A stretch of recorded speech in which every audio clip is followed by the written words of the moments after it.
एक लास्ट सवाल जिससे मैं ये इंटरव्यू खत्म करना चाहूंगा कि सर आपने इतनी फैमिली से मिले हो, those who are disturbed, those who have been victims of deaths, तो सर इन सब को देखने के बाद आज क्या आप डेथ के बारे में, पहले तो आपका क्या विचार है और क्या आज भी आपको उससे डर लगता है मौत के बारे में सोच के? देखो, अगर मैं डेथ की बात करूं तो इनिशियली जैसे हम सब लोग डेथ को परसीव करते हैं, सोचते हैं, मैं भी वैसा ही था, just like any other human being, एक नॉर्मल एवरेज ह्यूमन बीइंग की अगर मैं बात करूं कि एक दिन तो जाना ही है, चलो जाना ही है, इसमें तो कोई दो राय है नहीं। तो मैं इस चीज को इस तरह रिलेट करता हूँ। अभी थोड़े दिन पहले मेरे पिताजी थोड़े से बीमार हुए, all of a sudden we had some financially, हमें थोड़ा एक्सपेंडिचर हो गया उनके ट्रीटमेंट में। ठीक, तो my dad is a pensioner, he has all the money everything, तो नथिंग वाज वरीड, ये सब था। बट जैसे unexpected he was completely fit और हमें थोड़े से पैसे खर्च हो गए। ठीक है, कुछ कंसर्न नहीं था, इशू नहीं था। तो उन्हीं दिनों में एक दिन मैं सुबह सुबह पता नहीं कहाँ जा रहा था, तो मेरे दिमाग में ये ख्याल आया कि अगर ऐसी सिचुएशन मेरी लाइफ में आ गई, व्हाट विल आई डू? इस एज में मेरे पास तो पैसा ही नहीं है, मैं तो कुछ किया ही नहीं, बिल्कुल आई विल बी स्टक। और dad has his pension and he has his savings. अब मैं कार चला रहा हूँ और ये सोच रहा हूँ फॉर नेक्स्ट 15 मिनट्स मैं बड़ा परेशान रहा, ये तो बड़ा बड़ा इशू।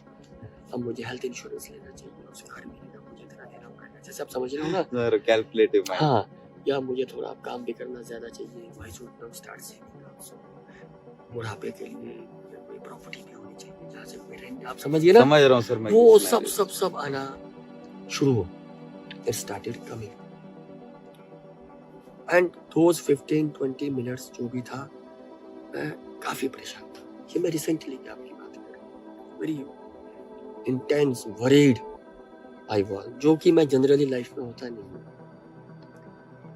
जब ये सब चल रहा था तो all of a sudden a thought came to my mind कि देखो, मान लो ये सिचुएशन आई गई मेरी लाइफ में, आई गई, अगर मैं अपना इलाज नहीं करवा पाया तो I will phase out fast, यही होगा ना। बिल्कुल बिल्कुल, मतलब कि मान लो मैं अपना इलाज नहीं करवा पाया, you need money for that, you need other, अब मेरे पास अगर होंगे तो I will drag my little life, if I don't have money I will phase out soon, इतना ही है।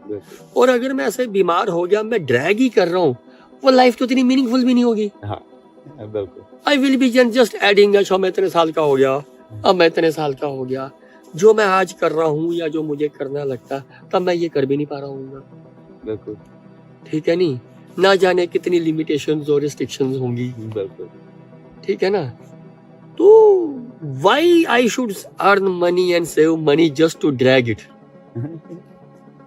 उस टाइम पे हमारा जीएमसी तो फ्री में ही है ना, वहां तक चले जाएंगे, what ever they can do, वो भी तो बेसिक तो वो भी तो करते ही है ना, वो भी थोड़े छोड़ देते हैं, बिल्कुल तो वो भी कुछ ना कुछ करेंगे। तो जितने दिन वो मुझे अपने सरकारी खर्चे पे they are able to sustain me, well and good, otherwise we will move out, why to worry. मैं आज से उस चीज को लेके परेशान होना शुरू कर दूं, अपना सारा रूटीन डिस्टर्ब कर दूं, अपने आप को इतना परेशान कर दूं और टाइम किसी और चीज में डिवोट करना शुरू कर दूं। इट्स बेटर कि जब तक मैं फिट हूं तब तक लेट्स मी डू मीनिंगफुल, फिर तब की तब देखी जाएगी। So death, what I mean is nothing but end of one consciousness, और तो कुछ भी नहीं। ये कॉन्शियसनेस खत्म होगी, नहीं आ जाएगी, I will be reborn again with new structure, new everything. तो एक वैसा ही है ये थॉट प्रोसेस जो मैंने आपको बताया, ये 5-6 महीने पुराना है। तो मैं तो सर यही कहना चाहूँगा आपसे इतनी कन्वर्सेशन करने के बाद कि पहले तो आप बहुत ही डीप पर्सनैलिटी हैं और मुझे आज आपसे बहुत कुछ सीखने को मिला और समझने को मिला। लोगों के लिए मैं भी चाहता हूँ कि कुछ ना कुछ अपना टाइम एनर्जी डिवोट करूँ, लेकिन सर ऐसा होता ना कि रास्ते नहीं दिखते हैं। लेकिन आज आपके साथ पर्सनली मिलके और आपका इतना डाइवर्स और इतना रियलिस्टिक विजन देख के मुझे लगा कि हाँ, हम सबको कुछ ना कुछ अपनी लाइफ में और ऐड ऑन करना चाहिए। जितना वक्त है उसको सोसाइटी के लिए कुछ ना कुछ तो करते रहना ही चाहिए। ऐसे लाइफ का कोई पर्पस है नहीं कि हम एसेट्स इकट्ठे करते रह गए, वैल्यू और वर्च्यूज में बहुत पीछे रह गए तो।